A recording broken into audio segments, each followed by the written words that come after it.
Invariably, when someone puts together the pieces for the first time that we homestead, we homeschool 5 kids and parent 5 kids, have a brand new small business, an active spiritual life, and one of us is chronically ill, the question that flies from their lips is, oh my gosh, how do you get it all done? You're right. I am absolutely an expert at doing all the things. So I thought that I would make a little video about how to do all the things.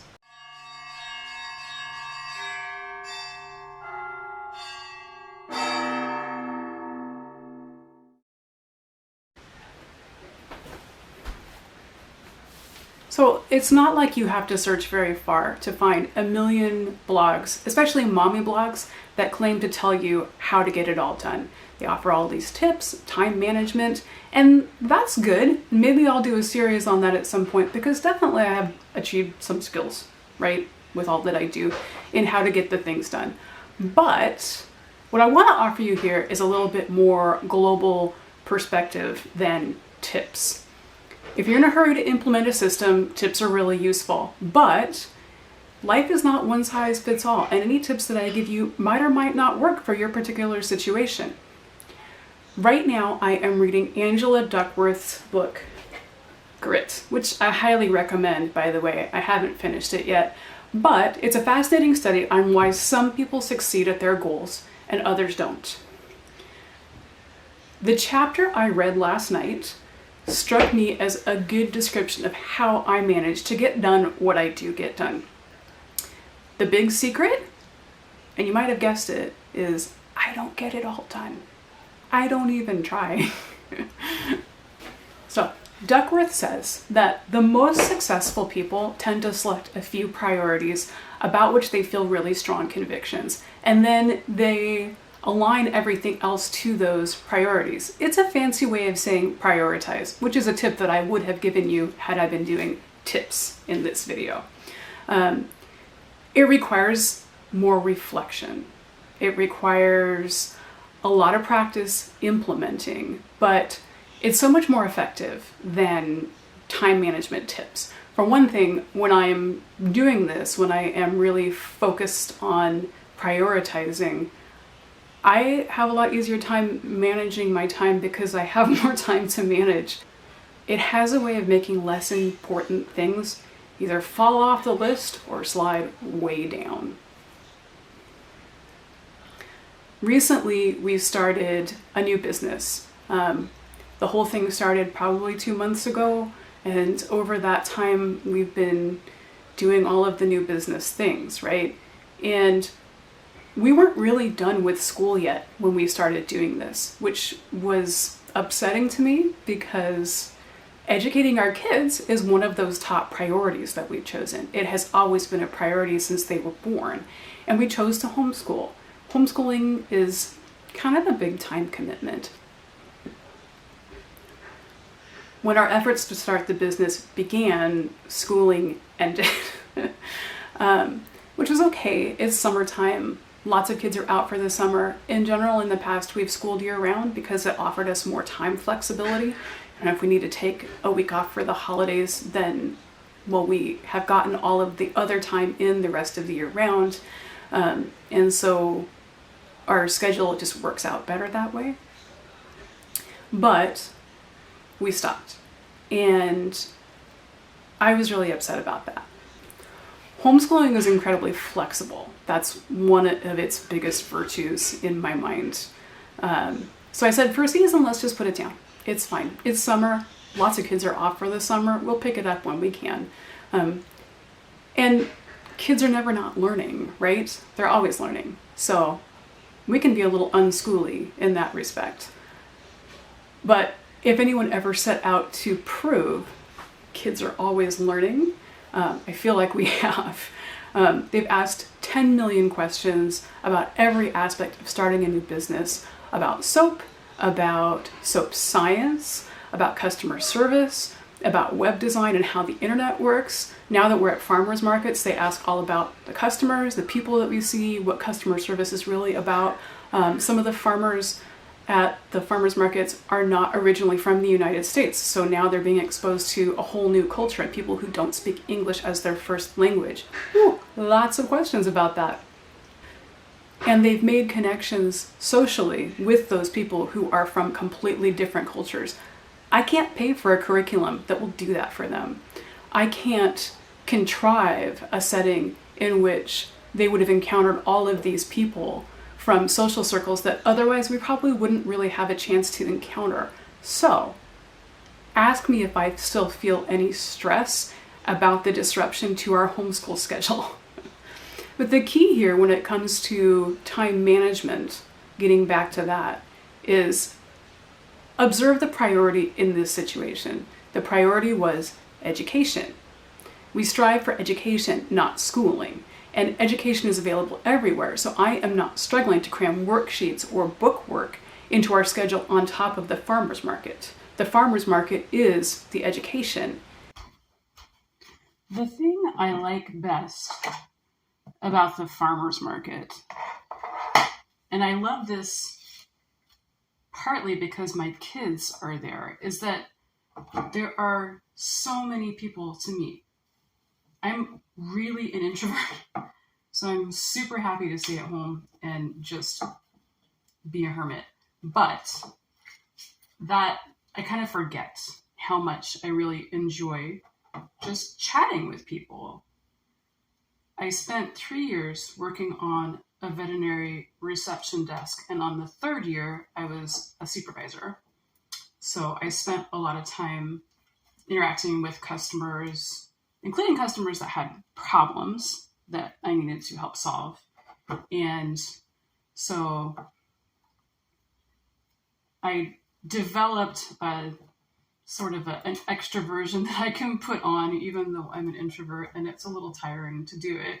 I mean, that's the definition of introversion, that you lose energy by interacting with people, you gain energy by being alone. But that absolutely does not mean that you don't enjoy being with people. I do. So the farmers market is really tiring, but also it's a lot of fun. Yesterday, I spoke for a while with an Amish man who came to buy some soap, and we were talking about his work. He works on tractors, and having his hands in petroleum products all day really makes them dry and cracked. So he was looking for a soap that would be moisturizing, and we got to chat for a long time. Amish people always make me feel like I am a super loud, chattery person, which I think a lot of my friends would think is funny because I'm actually often known for not saying very much when I'm in company. But I can kind of put on this extrovert sometimes when I am in the right situation. But Amish people are like some of the nicest people I've ever met, but they're incredibly quiet people. They just don't say very much, and they usually speak very quietly. And if you're Orthodox, there is a kind of there's a taboo against what we call idle talking. And when I interact with Amish people, it always reminds me like, oh, I'm not very good at avoiding idle talk yet. That's something I need to work on, and they are good role models for that. The other day, a woman at the farmer's market saw my cross. I wear my baptismal cross, and sometimes it's inside my shirt and sometimes it's outside my shirt. I often put it inside my shirt because my 2-year-old will grab it and she will pull it right straight off and break the chain. I've gone through a lot of chains in the course of having 5 children who went through being 2-year-olds. But it happened to have kind of fallen on the outside when I was at the farmer's market, and a woman asked me about it. She said, I haven't seen a cross like that before. Are you a Christian? And I said, well, I'm an Orthodox Christian. And she said, well, what's that? justifiably, because, you know, in America, we're a relatively small segment of the population. And I explained, well, you know, historically in the West, there was the original Church of the Apostles, and then Catholicism happened, and then Protestantism happened as a response to some things the Catholic Church was doing. And just in the East, that didn't historically happen. So in a lot of places in the world where you find Christianity, for instance, in Africa or in the Middle East, or, you know, Russia or Ukraine, Greece, places like that, those historical changes didn't happen. So you know, it's fairly close to the Christianity that the apostles would have experienced. And she said, oh, okay, that's interesting, you know. And of course, honestly, I felt like I did a terrible job explaining it, because it wasn't where my mind was at the time. I don't like to think that I'm being prayerful most of the time, but I'm not necessarily thinking about Orthodoxy in such a way that I could explain it to someone who was utterly unfamiliar with it. So I didn't feel like I did a great job, and I've been thinking about it ever since, honestly.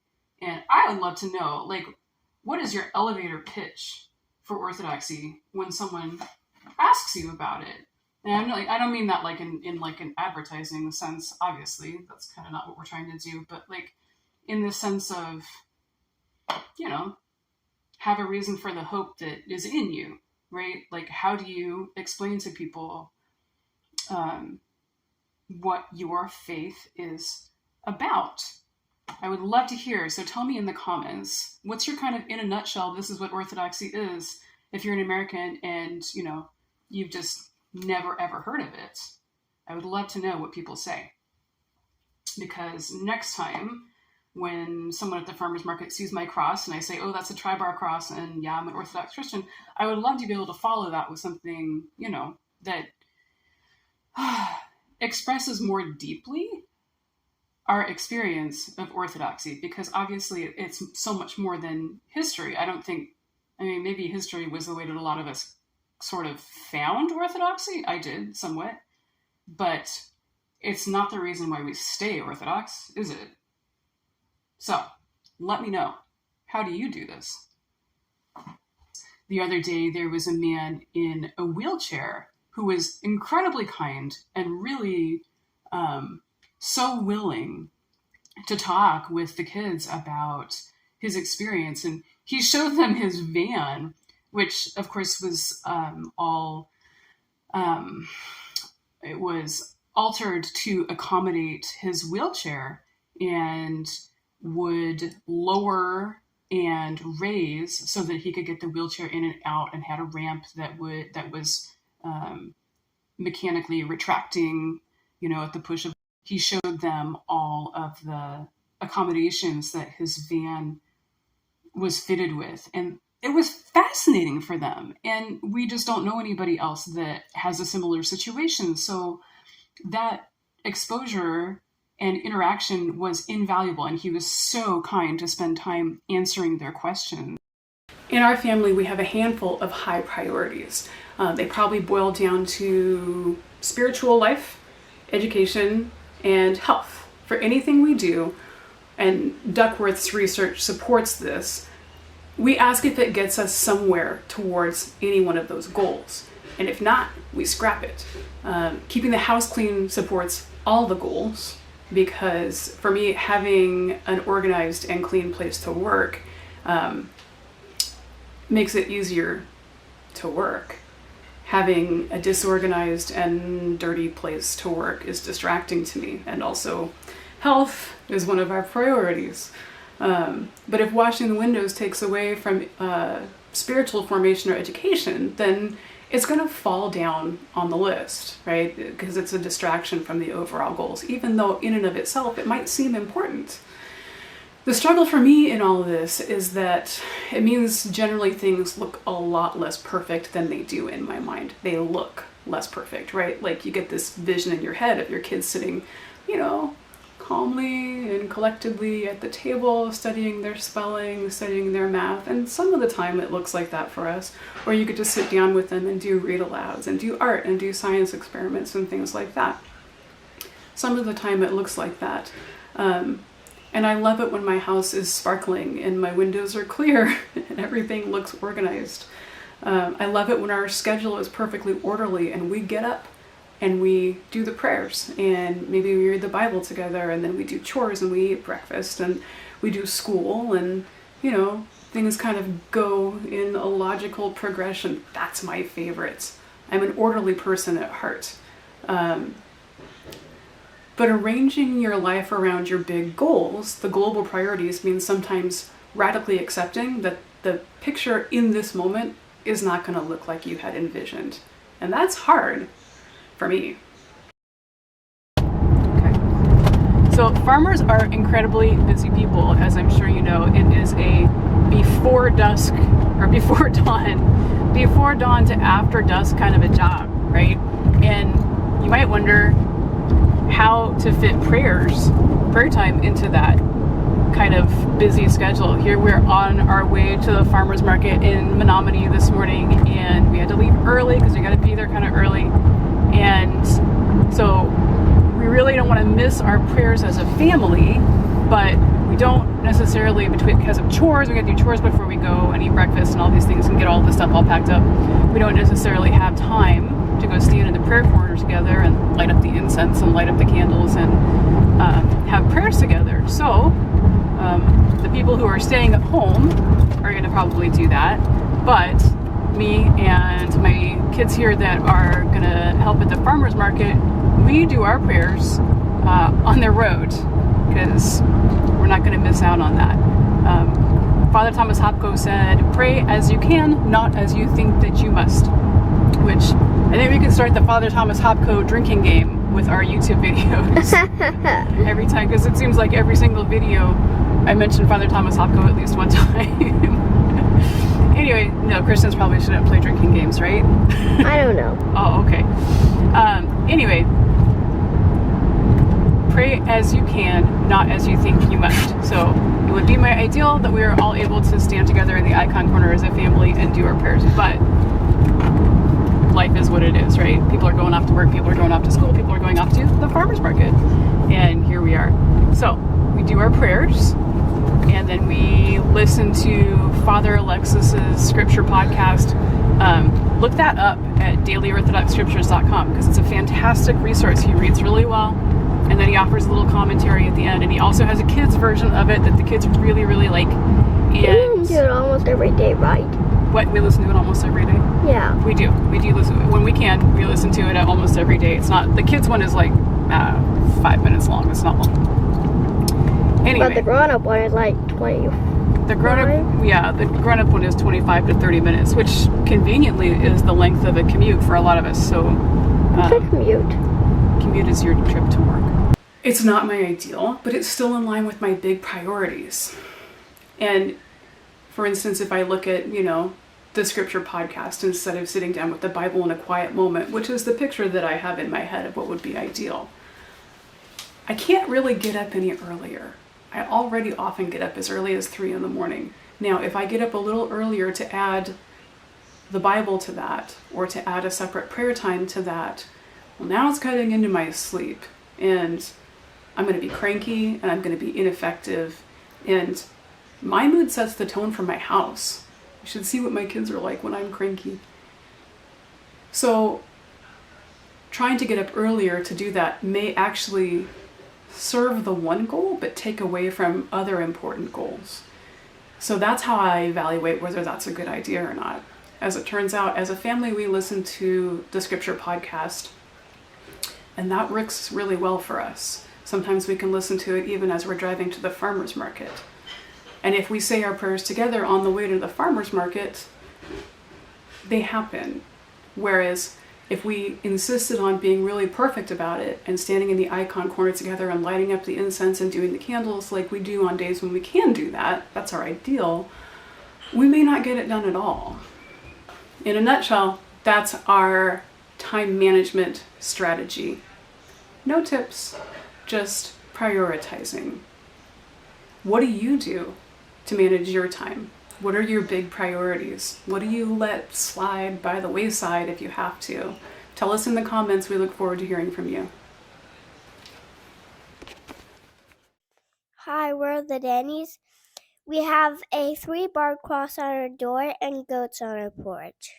We are Orthodox Christians and first-generation homesteaders, and we are the owners of Dayspring Farm Soap Company, making quality handmade goat milk soap. Come along with us as we do the homestead life with Jesus, goats, and soap.